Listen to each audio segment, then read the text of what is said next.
In 2001, Nintendo returned to the beloved Super Smash Bros. Series with their second title, Super Smash Bros. Melee for the Nintendo Gamecube. The game allows for up to 4 players to fight each other as all-stars from Nintendo's history. Classic gaming icons like Mario, Link, Pikachu, and Kirby could duke it out in chaotic battles with items and stages based on these series. Melee strove to be more mature and realistic, giving it a T for teen rating despite being popular mainly among younger audiences. What primarily separated Melee from its predecessor, however, was its massive upgrade and variety, which included new single-player modes, trophies, and a massive array of new characters and stages to experience. The Super Smash Bros. Series was unlike any other fighting game, which traditionally included flat stages with corners. Every stage in Melee is open, hazardous, and unique. The platforms and hazards on each stage are analogous to platformers like Super Mario Bros., yet the fighting game mechanics could be compared to games like Street Fighter.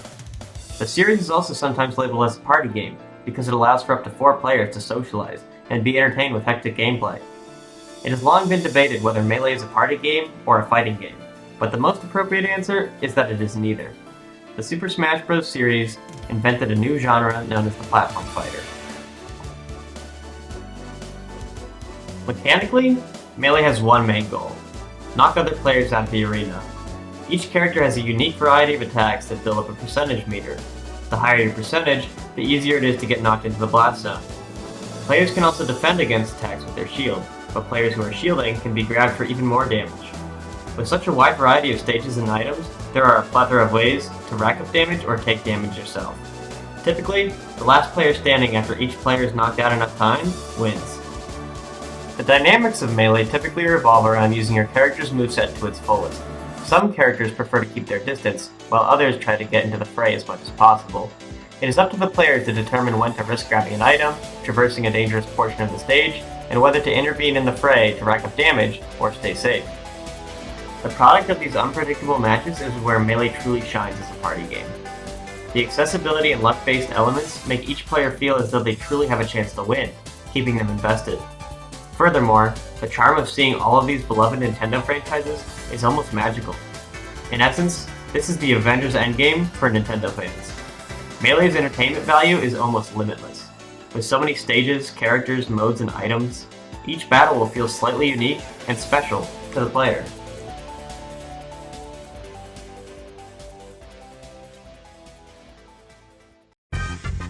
With all that being said, everything that was just presented is the way fans saw Melee upon release, but none of these things are what makes Melee special.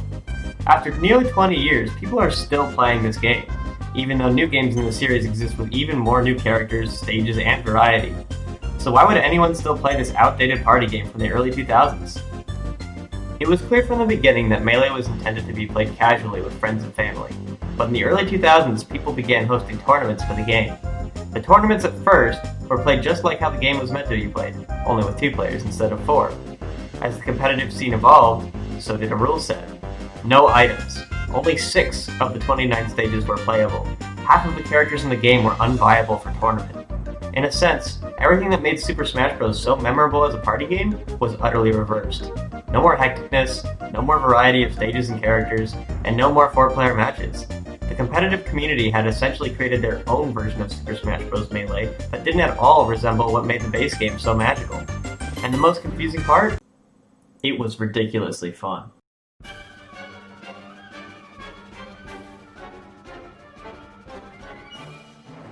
Mechanically, the game had completely changed. The original game was designed to have simple inputs that all players could easily understand. The competitive scene threw that design intention straight out the window with its counterplay.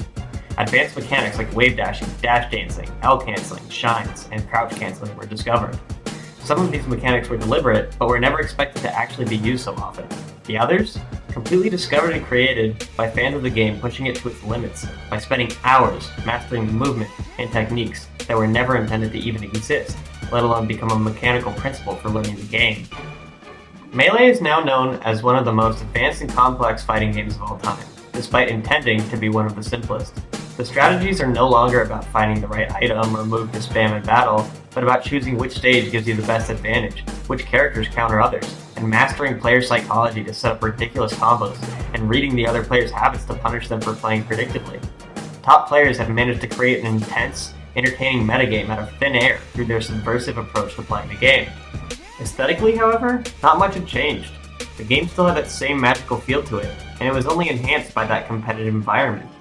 Top players would develop flow and play at almost inhuman levels when their status depended on it in tournament.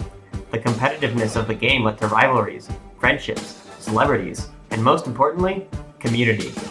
Beyond just playing the game casually with your friends, playing competitive Melee is a bonding experience among players who are willing to push the game to its limits, and an appreciation for how each player chooses to use these subversive mechanics and dynamics to its fullest. Top players even came to be known for the mechanics they had invented and playstyles they had curated. Not only were the players feeling the satisfaction of their mastery over this complex game, the crowd also felt that hype and couldn't wait to see their favorite players face off in the top tournaments. The subversive nature of these tournaments was so controversial, Nintendo themselves actively tried to shut the game down and discourage it from being played the way it was. EVO, one of the biggest fighting game tournaments of all time, nearly had its Melee tournament shut down in 2013. After a massive uproar from the grassroots competitive scene, the Melee community was able to raise enough money for charity to be re-included as part of a fundraising event, and Nintendo backed off. Nintendo also tried to discourage competitive play by removing all of these mechanics in the next game in their series, Super Smash Bros. Brawl. Disappointed with the game, the community reverse engineered the entire game to make an expansive mod called Project N that added back in all of the mechanics and created an entirely new version of the game. Yet this was also taken down by Nintendo in 2016. And during the COVID-19 pandemic, Melee players were able to add an online matchmaking system to the game, which originally had no online support, and yet Nintendo once again banned this mod from being supported in tournaments. The fight between Nintendo and its competitive fanbase is not only bizarre, but speaks volumes about how subversive this game and community really is. Despite being repeatedly discouraged and inconvenienced by Nintendo and other fighting game communities, Melee lives on. Now in 2020, Super Smash Bros. Melee's fanbase is more alive than ever. Pro players for the game have been signed onto esports teams. The viewership for the game rivals that of the newest game in the series, Super Smash Bros. Ultimate. The game had inspired independent developers to create Melee-inspired platform fighters, a genre that wouldn't exist without Melee's counterplay. And most importantly, people from all over the gaming community are now coming together to appreciate and support Melee for its inspiring story. The community that took an obsolete game and created a subversive masterpiece thanks to a passionate community. While other games are receiving funding to have their own esports leagues, the Melee community rivals these scenes despite actively trying to be shut down. It all seems so impossible that a game that should be so irrelevant can receive such an outpour of love and support. But it has.